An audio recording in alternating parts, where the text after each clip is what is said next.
ত্রিপুরা অঙ্গনওয়াড়ি কর্মী ও সহায়িকা ঐক্য সমিতির উদ্যোগে আগরতলা জগন্নাথ বাড়ি সংলগ্ন স্টুডেন্ট হেলথ হোমে একটি গুরুত্বপূর্ণ বৈঠক অনুষ্ঠিত হয়।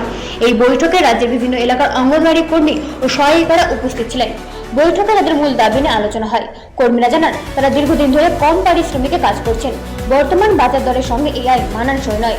এছাড়া তাদের কাজের চাপও অনেক বেড়েছে। শিশু ও মায়েদের স্বাস্থ্য, পুষ্টি এবং বিভিন্ন সরকারি প্রকল্পের দায়িত্ব সামলাতে হচ্ছে। এই পরিস্থিতিতে বৈঠকে সিদ্ধান্ত নেওয়া হয়, আগামী দিনে ধাপে ধাপে আন্দোলন কর্মসূচি নেওয়া হবে। প্রথমে বিভিন্ন এলাকায় প্রচার ও সচেতনতা কর্মসূচি করা হবে। এরপর স্মারকলিপি জমা, বিক্ষোভ এবং প্রয়োজনে বড় ধরনের আন্দোলনের পথও হাঁটা হতে পারে। বৈঠক শেষে সংগঠনের নেত্রী কল্পনা কলই সংবাদ মাধ্যমকে জানান, তাদের দাবি বহুদিনের হলেও এখনো সমাধান হয়নি, তাই বাধ্য হয়েই তারা আন্দোলনের পথে যেতে চলেছেন।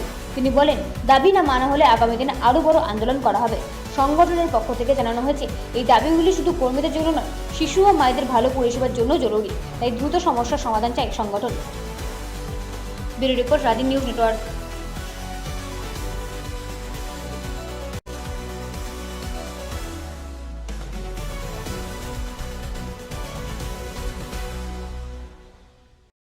সারা রাজ্য থেকে অঙ্গনওয়াড়ি কর্মী সহায়িকারা এখানে এসেছেন।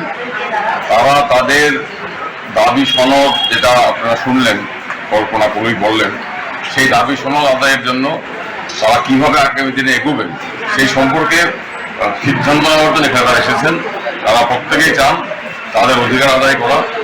আমরা তাদের পাশে আছি। আজকে এখানে বসে আমরা আলোচনা করে ঠিক করবো আগামী দিনে ত্রিপুরা রাজ্যের অঙ্গনওয়াড়ি কর্মী সহায়িকারা কোন পথে এগোবেন, তাদের ন্যায্য দাবি, ন্যায্য অধিকার আদায়ের লক্ষ্যে।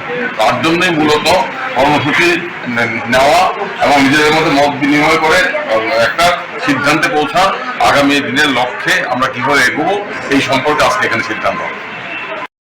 আমাদের ছিল গত কিছুদিন 3 দিন আগে আমরা আস্তাবল বিবেকানন্দ মসজিদ সামনে আমরা দাঁড়িয়ে রুট ব্লক করার জন্য বা মিছিল করার জন্য এসেছিলাম, কিন্তু থানা পারমিশন আমাদেরকে দেওয়া হয়নি, তাই আমরা সেই দিন করতে পারিনি। এবং আমাদের মাননীয় ডিস্ট্রিক্ট অফিসার আমাদের বলে দিয়েছেন এবং কাগজ নিয়েছেন, আমাদের দাবি সনদ কাগজগুলো নিয়ে গেছেন, কিন্তু এখনো কিছু এটার কথা উঠছে না। তাই আমরা আজকে হাইকোর্টে যাওয়ার জন্য এসেছিলাম আমাদের দাবি নিয়ে, কিন্তু হাইকোর্টে জায়গা না পাওয়াতে আমরা স্টুডেন্ট হেল্প ক্যাম্পটা আমরা নিয়েছি। আজকে আমরা অঙ্গনওয়াড়ি ওয়ার্কার এবং হেল্পার সারা ত্রিপুরা রাজ্যের মিলিতভাবে যৌথভাবে আমরা এই আমাদের দাবি সনদগুলো পেশ করার জন্য বা কোর্টে দেওয়ার জন্য আমরা এসেছি। আপনাদের দাবিগুলো কিন্তু উল্লেখযোগ্য কি দাবি? আমাদের প্রথমত আমরা দাবি আছে, প্রথমত আমরা সুপ্রিম কোর্ট এবং হাইকোর্টের অনুসারে আমাদেরকে নিয়মিত স্বীকৃতি দেওয়া। 2 নম্বর হচ্ছে আমাদের সমকাজে সমবেতন দেওয়া। 3 নম্বর আমাদের গ্র্যাচুইটি প্রদান করা। 4 নম্বর আমরা সব সরকারি কর্মচারীদের মতো আমাদেরকেও সব সুযোগ সুবিধা দিতে হবে। এবং অবসরকালীন আমাদের ওয়ার্কারদের 10 লাখ টাকা এবং হেল্পারদের 5 লাখ টাকা করে আমাদের দিতে হবে।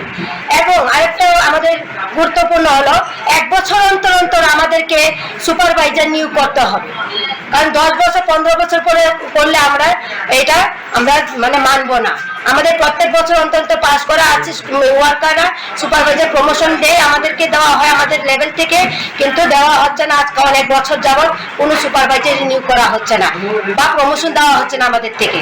এই জন্য আমরা চাচ্ছি সরকারের কাছে আমাদের প্রত্যেক বছর অন্তর অন্তর অঙ্গনওয়াড়ি কর্মীদের বা যারা হেল্পার পাস করেছে ওনাদেরকে অঙ্গনওয়াড়ি রূপে আর অঙ্গনওয়াড়ি ওয়ার্কারের সুপারভাইজারদের প্রমোশন দেওয়ার জন্য। আপনার পরিচয়?